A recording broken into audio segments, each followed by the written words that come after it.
Hallelujah. Hallelujah. God calls everyone urgently to repent. कि परमेश्वर ने हमें तुरंत पश्चाताप के लिए बुलाया है। पश्चाताप शब्द है जो या रिपेंटेंस, रिपेंट, पश्चाताप करना, जब हम इन शब्दों पर ध्यान देते हैं तो हमारी जिंदगी में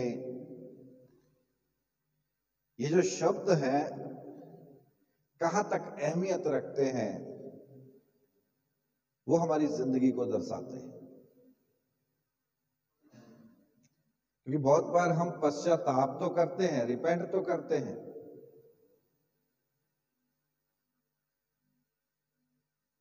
लेकिन बदलाव नहीं दिखता है। परमेश्वर का वचन कहता है कि हम जब आज इस रोजे के दिनों में पहला रोजा लेकर हम प्रभु की हजूरी में पहुंचे हैं कि हम अपनी जिंदगी को खुदा के हाथों में सुपुर्द करें, तो ये जो जीवन है ये 40 रोजों पर ही आधारित रहता है या उसके बाद भी खुदा की हजूरी में बना रहता है? क्योंकि बहुत बार ये जो जीवन होता है, ये 40 रोजे हर साल आते हैं तो हम अपने आप को पवित्र करने की सोचते हैं, अपने अंदर बदलाव लाने की सोचते हैं,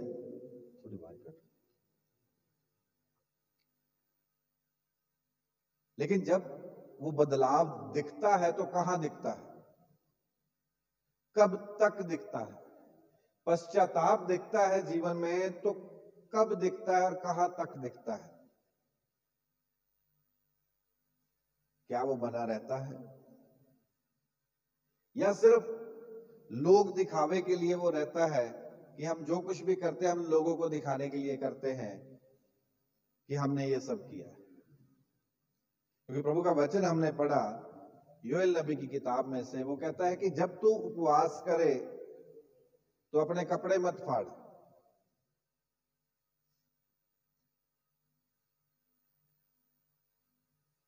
हम उपवास रखते हैं क्योंकि हम कहते हैं कि उपवास के साथ खुदा दुआओं को सुनता है। पवित्र शास्त्र बताता है कि खुदा दुआओं को सुनता है जब हम उपवास रखते हैं। लेकिन कैसा उपवास चाहिए? हम कहते हैं कि भूखे रहो, पानी मत पियो। कोई कहता है कि पानी पी लो और रोटी नहीं खानी है।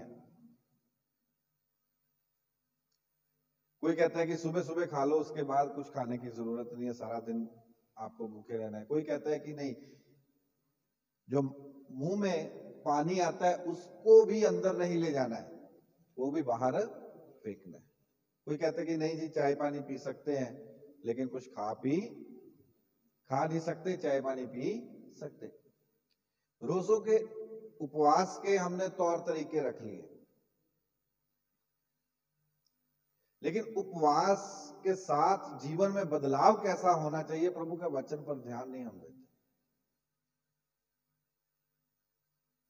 हमारी जिंदगी में जो बदलाव है, एक दिन भूखा रहना, 10 दिन भूखा रहना, 40 दिन भूखे रहने से कितना बदलाव हम अपनी जिंदगी में ला सकते हैं, कितना बदल सकते हैं हम अपने आप को। और वो बदलाव कब तक रहेगा? वो पश्चाताप जो हमने किया, हम कब तक उस पर बने रहेंगे और उसके बाद हम पुरानी जिंदगी शुरू कर देंगे? बहुत बार सुनने में आता है, हमारे कुछ अजीज कहते हैं कि 40 रोजों में मीट नहीं खाना चाहिए, अंडा नहीं खाना चाहिए। सुनकर बहुत अच्छा लगता है, कहते कि कुछ ना कुछ त्यागना चाहिए।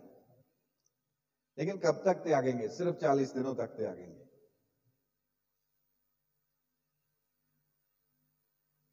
उसके बाद नहीं छोड़ेंगे।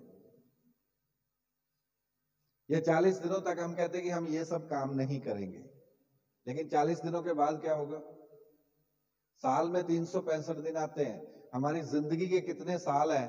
अगर हम उनको काउंट करें तो हम अपनी जिंदगी में कितना बदलाव ला सके। प्रभु का वचन वहां पर कहता है, योएल नबी की किताब में हमने पढ़ा, कहता है कि उपवास के साथ रोते पीटते अपने परमेश्वर अपने मन से फिर कर मेरे पास आओ। मन एक दिन के लिए पश्चाताप के साथ आया तो क्या आया? एक दिन का रोजा रखकर हम खुदा के पास आए तो क्या आया? जिस वस्तु से हमने पश्चाताप किया उसका त्याग हमारी जिंदगी में दिखना चाहिए। जिस बुराई से हमने पश्चाताप किया है उसका त्याग हमारी जिंदगी में दिखना चाहिए, बदलाव दिखना चाहिए। और प्रभु का वचन यहाँ पे साफ बताता है, कहता है कि अपने परमेश्वर की यहोवा की ओर अपने वस्त्र नहीं अपने मन को फाड़कर उसके पास आओ। वस्त्र फाड़ने आसान है, लेकिन मन को फाड़ना बहुत मुश्किल हो जाता है। और हम जो आसान काम है वो तो हम कर लेते हैं, लेकिन जो मुश्किल काम है वो हम छोड़ देते हैं। भूखे रह लेते हैं लेकिन मन को नहीं बदलते। भूख बर्दाश्त कर लेते हैं लेकिन मन को बदलना नहीं चाहते। अपनी आदतें नहीं बदलना चाहते, अपने जीवन को नहीं बदलना चाहते। बहुत बार हम कहते क्या करें, ये तो पहले से ही चलता आ रहा है जी। आप जब पैदा हुए थे आप दूध पीते थे, बोतल से पीते थे, तो सारी जिंदगी मुंह को बोतल तो नहीं लगी रही।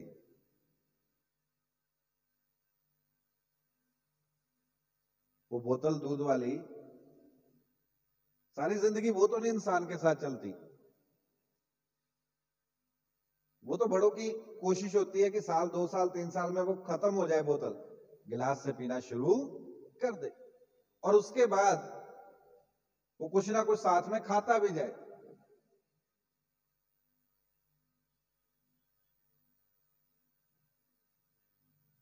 और जब बच्चा पैदा होता है तो मोस्टली लंगोट में होता है, तो सारी जिंदगी लंगोट तो नहीं पहनता।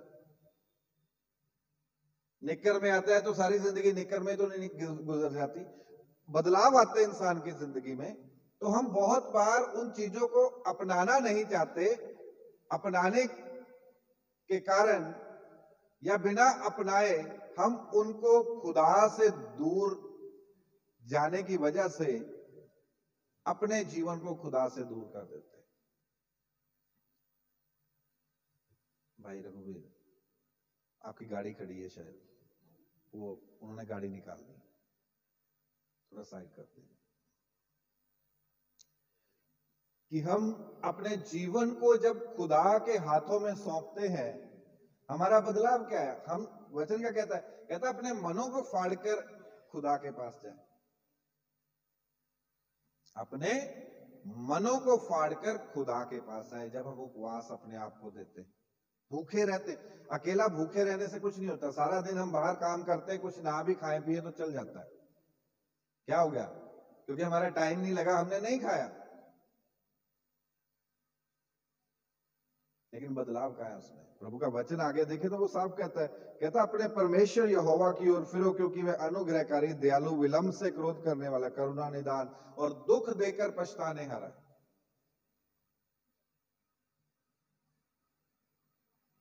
दुख देकर पछताने हारा है। अगर वो हमें दुख भी देता है, कहता तो भी वो पछताता है कि मैंने क्यों किया। लेकिन हम कब पछताते हैं कि मेरे से ये गलत काम हुआ है तो मुझे ये काम छोड़ना चाहिए। और कितने दिन के लिए छोड़ना चाहिए? प्रभु मैं आज ऐसा नहीं करूंगा तो मेरे ये काम होने चाहिए। हम उपवास के साथ उसके सामने आते हैं। हम कहते हैं कि प्रभु यीशु मसीह ने उन 40 दिनों को कुछ नहीं खाया पिया, तो इसलिए हम भी उन 40 दिनों को कुछ नहीं खाएंगे पिएंगे। हिम्मत खुदा देता है, भूखे रहने की भी देता है, आदतें छोड़ने की भी देता है, बुराई को अंदर से त्यागने की भी देता है। इसलिए पौलुस कहता है जब से हम वचन सुनते हैं हमें तो अब तक क्या हो जाना चाहिए? सुना नहीं, क्या हो जाना चाहिए? ज्ञानी हो जाना चाहिए, दूसरों को सिखाने वाले हो जाना चाहिए। लेकिन कहता हम तो अभी भी दूध पीते बच्चों की तरह चल रहे। आज भी हमारी शिकायतें ही खत्म नहीं होती खुदा से, तो हम आगे कैसे बढ़ेंगे? आज भी हमने खुदा से लेना क्या है? प्रभु का वचन यहां पर बताता है कि हमें किस किस चीज में ध्यान देने की जरूरत है, अपने जीवन को कैसे बदलने की जरूरत है, कैसे पश्चाताप करने की जरूरत। कुछ चीजें बड़ी प्रैक्टिकली खुदा के वचन में बताई गई यहाँ पे, अगर हम उन पर ध्यान दें। कहता सावधान कि हम क्या करते हैं, कहता लोगों को दिखाने के लिए धर्म के काम ना करो। हमारी धार्मिकता लोगों को दिखाने के लिए ना हो कि हमने उपवास किया है तो हम लोगों को बताते फिरते आज मेरा उपवास है। अगर आज मेरा उपवास नहीं होता तो मैं तुझे बता देता कि तू जो मुझे बोल रहा है ना, तो मैं इसका जवाब तुझे बड़ा लंबा देता।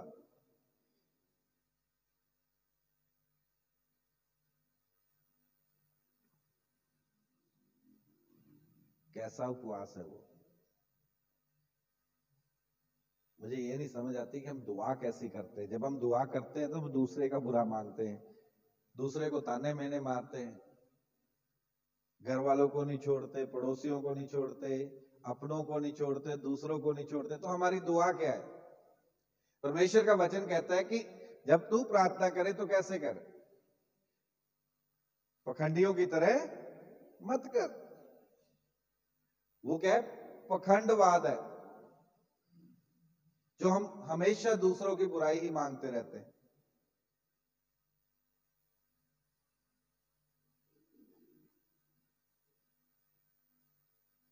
क्यों? क्योंकि अगर हमारे अंदर बुरा है तो हम बुरा ही मांगेंगे, अगर हमारे अंदर अच्छाई है तो हम अच्छा ही मांगेंगे।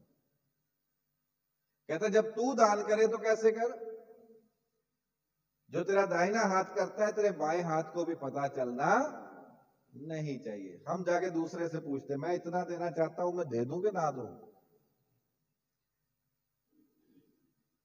तू कितना दे रही है? तू कितना देगा? हमें देना चाहिए या नहीं देना? तूने इतना क्यों दिया? तुझे नहीं था देना चाहिए।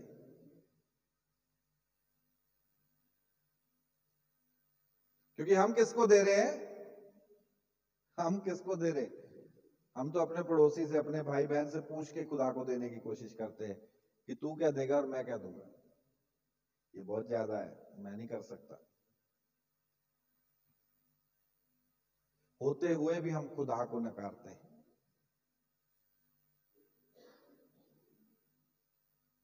क्यों? क्योंकि हमारी जो मानसिकता है वो बहुत कमजोर है। हमने आज तक जाना ही नहीं कि हम देते किसके लिए, करते किसके लिए और कैसे देना है।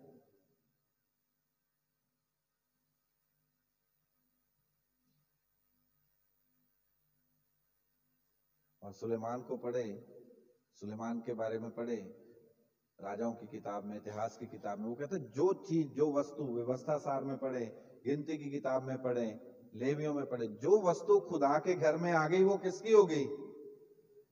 खुदा के घर की। आप उसको उठा नहीं सकते वहां से। ये मैंने दिया था जी, मैं घर लेके जा रहा हूं। ये मैंने किया था जी, मैं घर लेके जा रहा हूं। ये मैंने दिया था, अब मैं खुश नहीं हूं तो मैं घर लेके जा रहा हूं।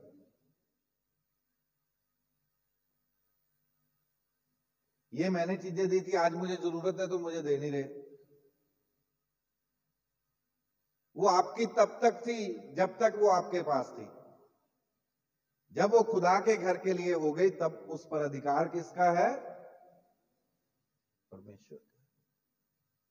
तब आप उसके कुछ नहीं लगते।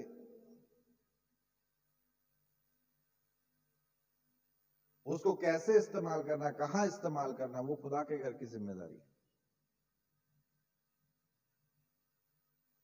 हम कैसे खुदा से आशीष पाएंगे, कैसे पश्चाताप करके हम आगे बढ़ जाएंगे? क्योंकि हमने अपने जीवन को तो बदला ही नहीं।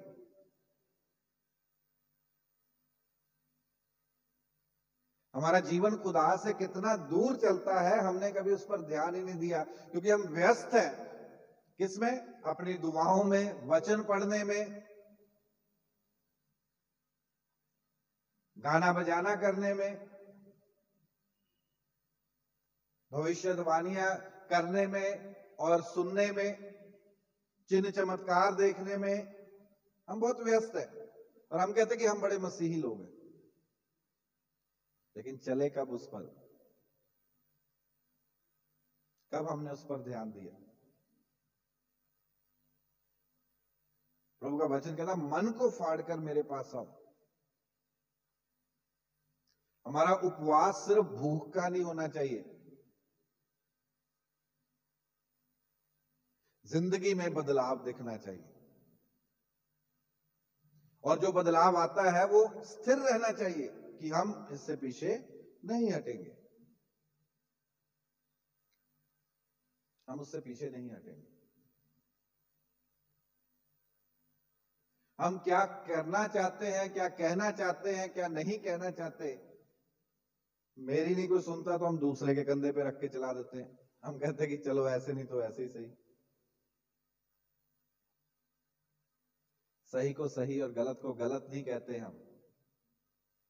हम अपने जीवन को खुदा के हाथों में सौंप कर आगे बढ़ने की कोशिश करते हैं। लेकिन कैसे करते? प्रभु का वचन हमें बताता है कि हमारे में पखंडवाद ज्यादा है। कहता हम पखंडवाद है, हम बहुत सारे काम दिखावे के लिए करते हैं, अपनी बढ़ाई चाहते हैं कि मेरा नाम क्यों नहीं लिया गया, मेरे बारे में क्यों नहीं बोला गया, मेरे बारे में बताया क्यों नहीं गया। अपनी महिमा चाहते हैं, जबकि महिमा किसकी होनी चाहिए? परमेश्वर की होनी चाहिए। अगर हमने उपवास किया तो उसके द्वारा महिमा किसकी होनी चाहिए? परमेश्वर की होनी चाहिए। अगर हमने कुछ दिया है खुदा के घर में तो उसके द्वारा महिमा किसकी होनी चाहिए? परमेश्वर की होनी चाहिए। अगर हम प्रार्थना करते हैं तो उसके द्वारा भी महिमा उसकी होनी चाहिए।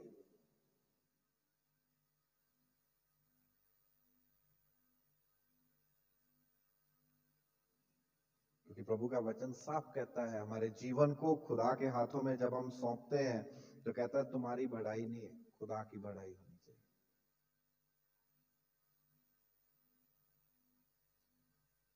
हम अपने जीवन को खुदा के हाथों में सौंपकर कहां तक बढ़ पाए? क्योंकि वो कहता है, बहुत बार हम ये सोच लेते हैं कि ये सब किस में होना चाहिए, बुजुर्ग दे दो जी खुदा को, हमारे पास समय नहीं है। बुजुर्ग आते जाते हैं, कोई बात नहीं।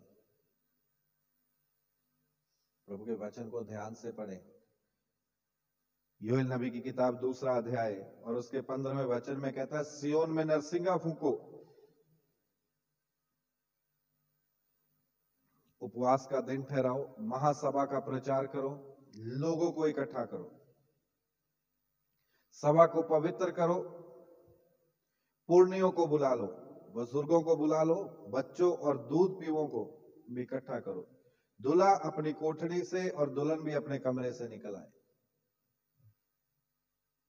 हम कहते हैं उनके पास समय नहीं है। किस किस को अपने जीवन को खुदा के हाथों में सौंपने की जरूरत है? बुजुर्गों को, जवानों को, जिनकी शादी नहीं हुई है। कहता दूल्हा भी अपनी कोठरी से निकले, दुल्हन भी अपनी कोठरी से निकले। नहीं जी अभी नहीं आते, अभी रिश्तेदारों को मिलना, अभी वहां जाना है, वो करना है, ये करना है।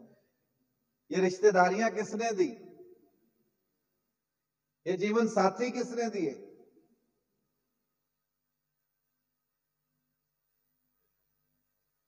ये बच्चे किसने दिए?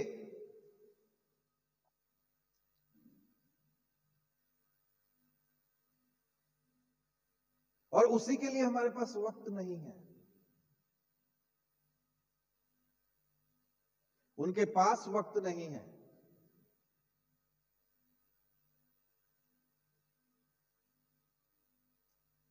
आजकल तो खुदा ने सुविधा दे दी कि अगर हम कहीं बाहर भी बैठे हैं तो हम एक दूसरे के साथ टेक्नोलॉजी के द्वारा जुड़ सकते हैं, लेकिन उसके लिए भी हमारे पास समय नहीं होता कि हम उसमें भी जुड़ सके, क्योंकि हमने अपने जीवन को इतना व्यस्त कर लिया है कि हमारे पास किसी के लिए समय ही नहीं, किसी के लिए समय नहीं, यहां तक कि खुदा के लिए भी समय नहीं। और जब उसके लिए समय ही नहीं है तो फिर हम उपवास किसके सामने रखते हैं? हमें लगता है कि हम एक दिन उपवास रख लेंगे और सारी जिंदगी निकाल लेंगे। एक दिन की भूख से हम खुदा को खुश कर लेंगे?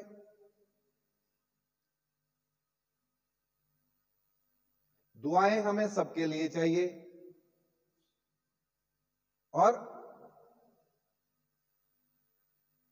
जाऊंगा सिर्फ मैं, आऊंगा सिर्फ मैं, आशीष मेरे घर के सबको चाहिए।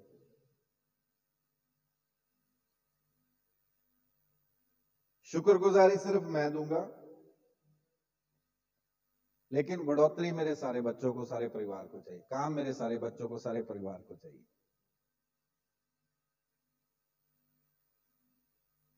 खुदा का धन्यवाद सिर्फ मैं करूंगा, लेकिन आशीष मेरे सारे परिवार को चाहिए।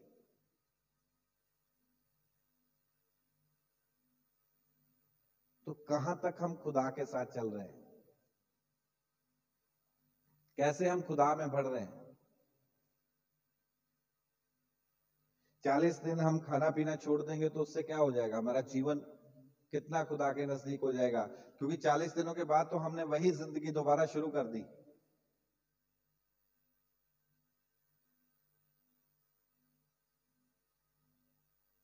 बाकी के 315 दिन जो है वो जिंदगी तो वही रह गई हमारी पहले वाली। जो कुछ हमने पश्चाताप किया वो दोबारा ना करें, वो उपवास, वो पश्चाताप है, उसमें बदलाव दिखना चाहिए। अगर प्रभु का वचन बताता है कि हमें कैसे देना चाहिए, तो पता है हमें कि कैसे देना चाहिए, तो हमें उसके ऊपर ध्यान देना चाहिए। प्रभु आशीष देते समय किसी को नहीं पूछता कि आपको देनी है कि नहीं देनी, मैं इसको दूं या ना दूं। लेकिन हम प्रभु के नाम पे देने के लिए हम जाके सबसे पहले अपने पड़ोसी को, अपने बच्चों को, अपने बड़ों को पूछते कि मैं दूं या ना दूं। नहीं, तू कहता है तो रहने देते। हम में जब वफादारी नहीं है तो हम खुदा से वफादारी कितनी ढूंढते हैं। वो तो फिर भी वफादार है कि हमें जिंदगी देता है, माफ करता है, जीवन देता है, लेकिन हमने अपने आप को खुदा की वफादारी में कहां तक छोड़ा है?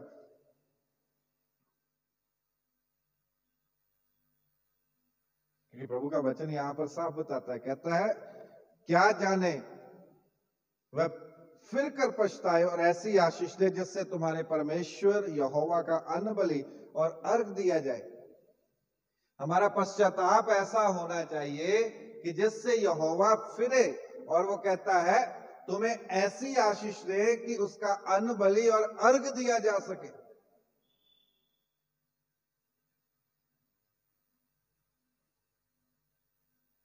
दिखावे के लिए ना करें। कुछ भी करना चाहते हैं दिखावे के लिए ना करें। रोजा दिखावे के लिए नहीं होना चाहिए, प्रार्थना दिखावे के लिए नहीं होनी चाहिए, धार्मिकता दिखावे के लिए नहीं होनी चाहिए, खुदा की हजूरी दिखावे के लिए नहीं होनी चाहिए। मन से कहता, मन को फाड़ कर हमारे बीच में आओ, मेरे पास आओ, और जहां तेरा मन है वहां तेरा धन है।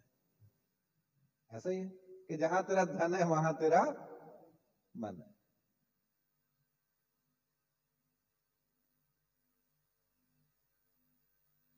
जहां हमने अपना धन रखा है मन भी वहां पे लगा रहता है।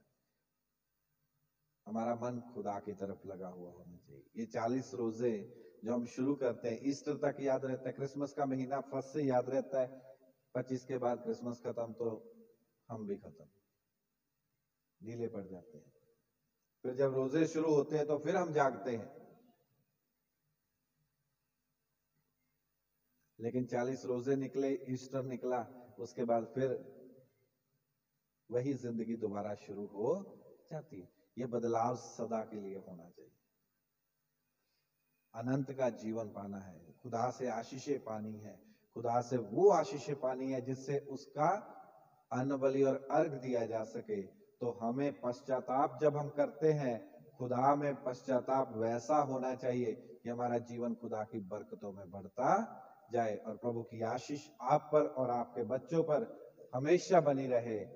एस्तर ने उपवास किया, पूरी कौम ने उसके साथ किया, खुदा ने उसकी सुनी, पूरी कौम को बचाया। हमारा उपवास कैसा है कि जो अपने आप को ना बचा सका, अपने परिवार को ना बचा सका, तो किसके लिए हम उपवास कर रहे हैं? जब हम खुदा की हजूरी में आते हैं, हम अपने जीवन को ही नहीं बचा सके, अपने परिवार को खुदा के रास्ते पर नहीं ला सके वफादारी और ईमानदारी में, अपने आप को खुदा की वफादारी में ईमानदारी में नहीं ला सके, तो हमारे उपवास, हमारी प्रार्थनाएं, हमारा जीवन कहाँ रहा?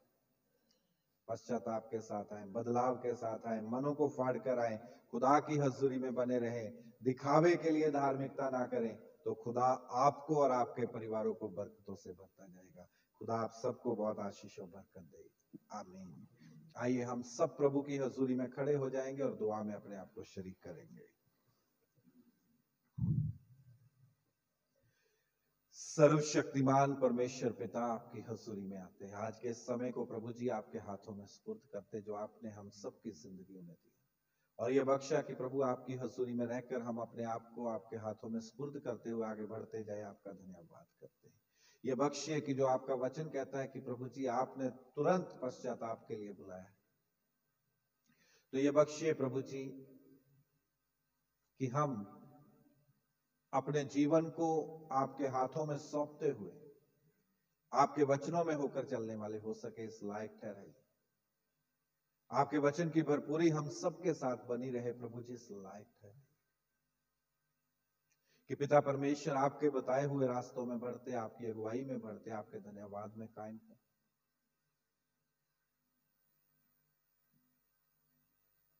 और जब प्रभु जी हमारे अजीज उपवास के साथ आपकी हजूरी में, तो अपने कपड़ों को नहीं बल्कि अपने मनों को फाड़ कर आए और अंदर की बुराई, बुरे विचार, बुरे ख्याल, बुरी सोच, बुरी नीतियां, चालें छोड़कर, त्याग कर अपने जीवन को आपके हाथों में सुपुर्द करते हुए आगे चलने वाले हो सके। प्रभु अपने आप में बदलाव लाए, और जिन बातों का पश्चाताप करते हैं प्रभु, वो जिंदगी में दोबारा नहीं आनी चाहिए, इस लायक ठहराइए।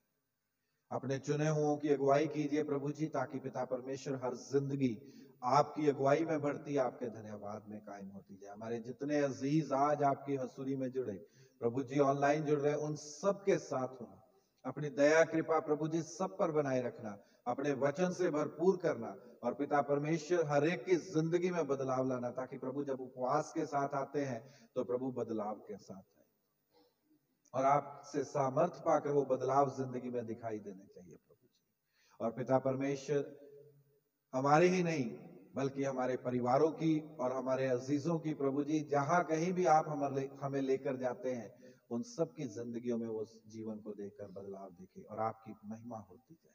और पिता परमेश्वर हम आपकी हजूरी में बढ़ते, आपके धन्यवाद में कायम होते, आपके जलाल में बने रहने वाले हो सके। प्रभु जी आज के समय को आपके हाथों में सुपुर्द करते, अपने जोरावर हाथों में संभालिए, अपने अजीजों को संभालिए, और प्रभु जी जितने ऑनलाइन जुड़े उन सबको संभालना, आशीष और बरकत देना, एक एक के परिवार में सलामती बनाए रखना। और प्रभु जी ये 40 रोजे हर एक की जिंदगी में बदलाव लाएं, ताकि प्रभु जी आने वाली जिंदगियां आपकी हजूरी में वफादारी, सच्चाई से आपके वचन पर चलते हुए व्यतीत करने वाले हो सके, और हर एक का जीवन आपसे प्रभु जी वो आशीष पाए, ताकि प्रभु जी आपकी अनबली और अर्घ दिया जा सके पिता परमेश्वर, और हर एक के घर में खुशी, आनंद और बरकत की भरपूरी आए।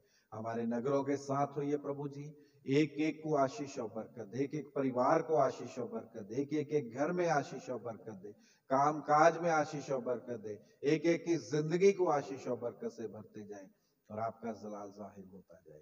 प्रभु जी आपकी महिमा, आपका धन्यवाद, आपका जलाल जाहिर हो, और आपकी पाक हजूरी सबके जीवनों में प्रभु जी कायम होती जाए।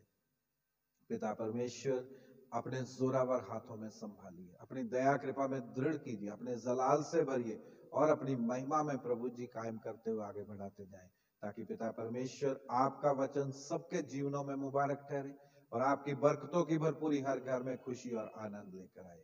प्रभु यीशु मसीह के वसीले से मांगते हैं, आमीन। आए हमारे बाप, आप जो आसमान पर है, आपका नाम पाक माना जाए, आपकी बादशाहत है, आपकी मर्जी जैसे आसमान पर पूरी होती है जमीन पर भी। हमारे रोज की रोटी आज हमें बख्श दे, जैसे हम अपने कसूरवारों को माफ करते हैं, हमारे कसूर हमें माफ, हमें आजमाइश में ना पड़ने दो, बल्कि बुराई से बचे, क्योंकि बादशाहत, कुदरत और जलाल हमेशा तक आप ही का है। आमीन। अब हमारे खुदावंद यीशु मसीह का फजल, खुदा की मोहब्बत, राहुल कदूस की शराकत और बरकत अब से लेकर हमेशा तक आई हुई कलीसिया के साथ, तमाम ईमानदार लोगों के साथ और आपके खानदानियों के साथ हमेशा तक होती रहेगी। आमीन। आप सबको सलाम। मेहरबानी से बैठिए।